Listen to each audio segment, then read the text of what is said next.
ومقداره العظيم.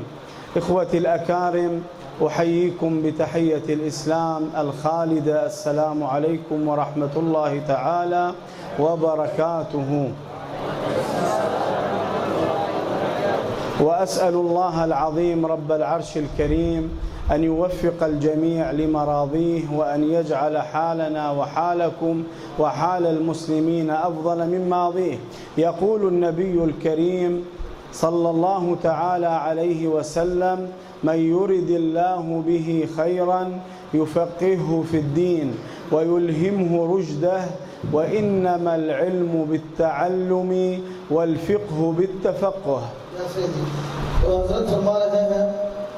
अल्लाह आप सबको आपका जो माजी है ज़माना जो गुजर गया उससे ज़्यादा अफजल बना और नबी करीम अलैहिस्सलाम ने हदीस पाक में इरशाद फरमाया अल्लाह जिस खैर का अता फरमाता है उसे तफक्कुर फी दीन अता फरमाता है और इल्म दीन से अल्लाह तबारक व तआला से नवाजता है।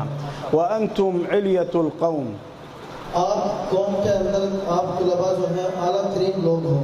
وبكم بإذن الله تبارك وتعالى سينشر الإسلام، और आपके ज़रिए से इंशाअल्लाह करीब दीन इस्लाम की बहुत ज़्यादा नश्र इशाअत होगी। وتعلو راية العلم في كل مكان، और आपके ज़रिए से दीन इस्लाम का झंडा, इल्म का झंडा हर जगह बुलंद होगा। ولا بد لكم أن تجدوا وأن تجتهدوا، और आप पर लाज़िम है कि आप लोग बहुत ज़्यादा मेहनत करो इल्म दीन हासिल करने के लिए, لأن الإسلام بحاجة إليكم। क्योंकि इस्लाम को इस वक्त आप लोगों की मेहनत की बहुत ज़रूरत है।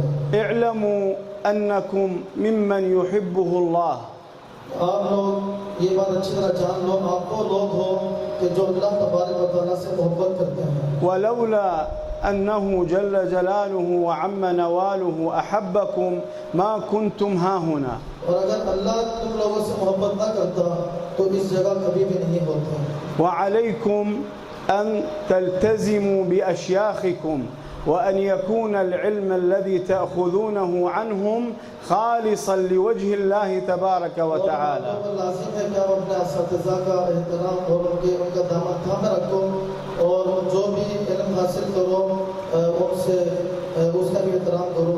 وتذكروا أن العلم يقول لكل طالب منكم: درسنا العلم لغير الله فأبى أن يكون إلا لله.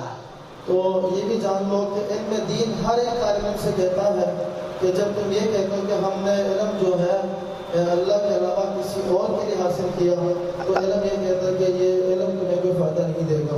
أنتم نبراس الأمة، तुम उम्मत के लिए एक मशअल राह हो।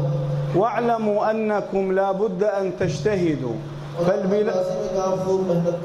فالبلاد العربية ليس فيها مدارس دينية، इस वक्त अरब मुल्कों के हालात बहुत ख़राब हो गए और दीनी मदारिस जो है उनकी भी काफ़ी किल्लत हो गई। وإن وجدت فقليلة، बहुत कम मदरसे इस वक्त मौजूद हैं, अरबों का हाल आपको मालूम है। وأنتم تدرسون عند أكابر العلماء في هذه الأرض المباركة، आप लोग जिन उलमा से पढ़ते हो वो इस ज़मीन पर बेहतरीन उलमा हैं। فعليكم أن تجدوا وأن تجتهدوا. तो पर लाज़िम है कि तुम खूब मेहनत करो।